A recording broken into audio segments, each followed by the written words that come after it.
Hello, my name is Reva Bhalla, and I'm here today with Middle East analyst Jacob Shapiro to talk about recent events in Egypt and the regional ramifications.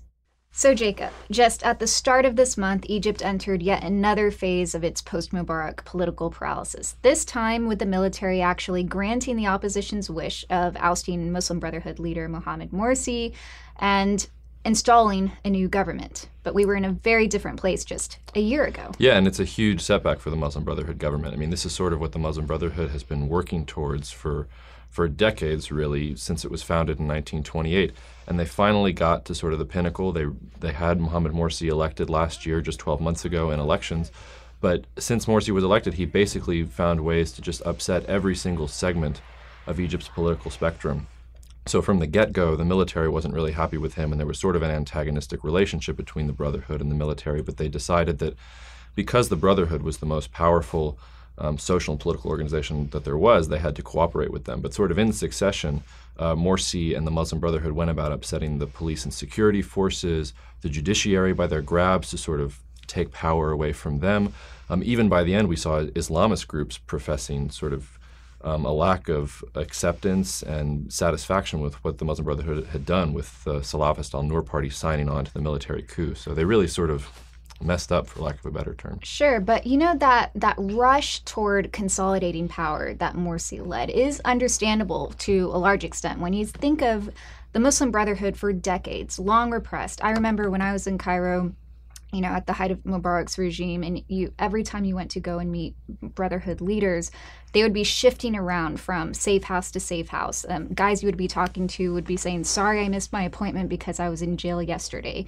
It was a very paranoid state for them, and they were just very patiently waiting for their political opening. I was always impressed by their intense patience. And so they finally had that, right? And that political opening was there just long enough for them to rush in and try to consolidate power over all these institutions using their popular support. But it was hollow, right? What were they lacking? Well, and I think some of that was a miscalculation on their point, right? Because they thought that because they had won that election, they thought that democracy was going to carry the day and they were going to be able to rule based on that legitimacy. What they failed to take into account was the fact that Egypt fundamentally, though there was a democratic election, the secular democratic values, freedom of the press and freedom of speech and all these things that we associate with liberal democracies weren't there. And these weren't things that were going to sprout up overnight. And furthermore, like you said, the Brotherhood is used to being in the opposition. They're used to being paranoid and watching their backs and making sure that they can consolidate power when they get it. So rather than coming to the system and trying to engage other factions and sort of being able to work as a whole with other parts of the society, they got in and realized they had to consolidate as much control as they possibly could. That caused a big backlash against the organization, and Egypt's political culture obviously reacted really negatively to everything. And most importantly, they lacked the strong military support to enforce any of their very unpopular decisions. They lacked the judiciary support to really do anything. So that political paralysis was very understandable. Now, the military's position in all this has been really interesting. Yeah, I mean, the thing is that it's sort of a combination of two things, right? They didn't really have the military support, and they didn't have the support of these other parts of the political spectrum that they would have liked. But they also didn't reach out. They didn't do a good job of trying to build those connections with the military or trying to work with the judiciary. And the extent that was the judiciary not wanting to work with them or the Muslim Brotherhood not being willing to reach out, we'll never really know sort of what it was. But it was obviously sort of both sides weren't able to come together and work together in any sort of democratic framework, and that's ultimately what resulted in the coup.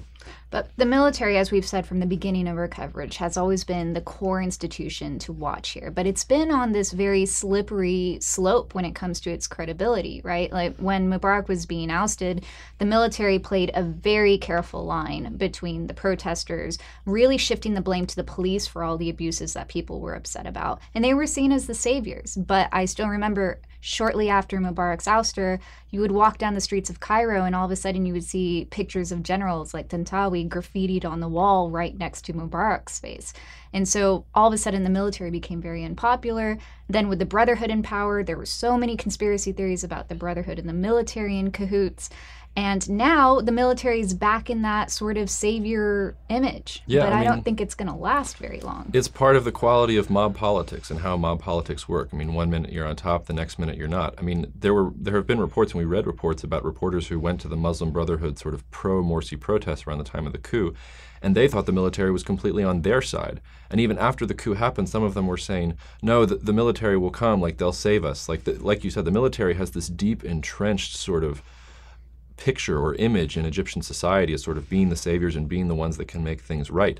And like you said, the military itself has to balance between intervening directly and sort of becoming the target for all of this popular dissatisfaction in the country, but also upholding that role and using that legitimacy that they've built up over time since they came to power in 1952 to help rule the country. And that's a very tricky balance, right? So the military is going to be very quick to transfer control to a new civilian government while keeping itself entrenched in the process. But I mean, describe this new government. I mean, what should we expect? Everybody's calling it a technocratic government. Is it really? No, I don't think it's a technocratic government at all. I think in many ways it's just there to ensure that the military's interests are kept in place. I mean, remember, the military worked with the Muslim Brotherhood to make sure that the constitution that the Muslim Brotherhood was trying to pass through the system was not going to challenge any of the military's fundamental interests in the country, right? That constitution had to be suspended when they took the Muslim Brotherhood out of office. But now that they've installed their own interim president, who hasn't shown any willingness to sort of tackle any of Egypt's serious economic or political or social structural problems, he seems willing to just take aid from Gulf countries like Saudi Arabia and Kuwait to sort of manage in the interim phase until they have a new civilian government. But the military wants this sort of power consolidated, and these figures that they've handpicked to sort of run this constitutional process such that once the Constitution is actually passed and once elections are actually held, the fundamental principles that will sort of underpin any government that comes up in Egypt will be based on those principles that the Egyptian military approved. So I think part of their calculus here is, let's be sure that we're in on the ground when this Constitution is written. Let's make sure that the people who write this Constitution are in line with us and know what we want and it reflects our interests. And then once the Constitution's written and once we feel good about the fact that our interests are going to be protected no matter what happens, then let people go a little bit and let them have elections and let them feel like this is going to be democracy. But like you said, in the end, the military is going to be there to make sure its interests are met. And if they ever feel like it's not, they'll do exactly what they did to Morsi. And the Muslim Brotherhood's very short-lived political career for now not only has ramifications domestically, but of course regionally. I mean, Hamas was counting on this for their own political legitimacy. Now they're being squeezed, especially right now when we see this military buildup in the Sinai squeezing them and closing down their border crossings.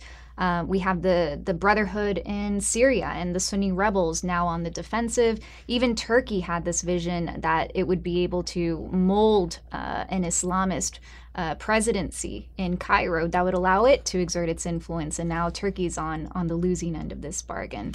But the Gulf states also have been really interesting to watch. Yeah, and I think that part of what's so interesting is that when the Syrian civil war sort of happened and Iran lost its connection to Hezbollah and sort of lost that arc of Shiite influence that it had used to sort of really place itself in a good position in the region, there was sort of a free-for-all for influence. Like suddenly Iran wasn't going to be as powerful as it was before, and you saw different nations and different groups trying to figure out just how much influence or just how much they could do to affect change. And I think that's finally starting to crystallize a little bit. When Egypt went to the Muslim Brotherhood, you sort of saw this arc of Muslim Brotherhood, moderate Islamist pragmatic forces coming up in Turkey and Qatar. There was talk of the Muslim Brotherhood in Syria, like you said, and also in Jordan sort of rising to the occasion. But then you also had these more conservative states, particularly the Gulf monarchies like Saudi Arabia, like Kuwait, like the United Arab Emirates, that wanted to make sure that whatever forces arose out of the Arab Spring sort of mob protests and whatever came as a result of all these clashes didn't fundamentally challenge their regimes and their monarchies and the way that they made their lives. So with Egypt sort of falling back to the military, you sort of see Egypt, which is the most populous Arab country in the region, which has the largest Arab military in the region. Suddenly they've gone from being part of that sort of pragmatic Islamist part of the discussion over to more conservative Saudi, Kuwait interests, where you want to sort of maintain stability rather than be open to these new political movements that want to experiment with new ways of governing. And speaking of which, the UAE just followed through in transferring another $3 billion to the Egyptian central bank. The Saudis are going to be transferring more money as well. And so that model that you described is holding, but we're still in this weird limbo in this old order where you had autocratic regimes and monarchies supplanting the colonial powers, relying very heavily on their militaries to maintain control over naturally fractious societies, colliding with the slow and uneven rise of long repressed Islamist forces. And in that limbo, countries like the United States, countries in Europe are going to have a very difficult time trying to influence the situation. So yeah, and absolutely. And I mean, political competition comes in many different forms in the Middle East. I mean, you can have it like the Syrian civil war, where there are actually factions on the ground fighting each other. But then, like you said, the Saudi Arabians and the Emiratis gave a lot of money just recently after Morsi fell. Qatar has $8 billion already in Egypt, so you've already got their money there, and like their influence isn't just going to evaporate overnight. Like they're still going to try and maintain their connections and their influence. So there's a myriad ways that all these different parties that are interested in the Middle East can try and move public opinion or move the security situation, all this other stuff, and we're just going to have to watch as each one sort of puts their bet on a different horse and sees which one does well. And the problem is there are too many horses in this race. Yes. But, thank you, Jacob, for your insights. I think we're out of time. And thank you for joining us. And please follow our coverage on Egypt and these regional ramifications on stratfor.com. We'll see you next time.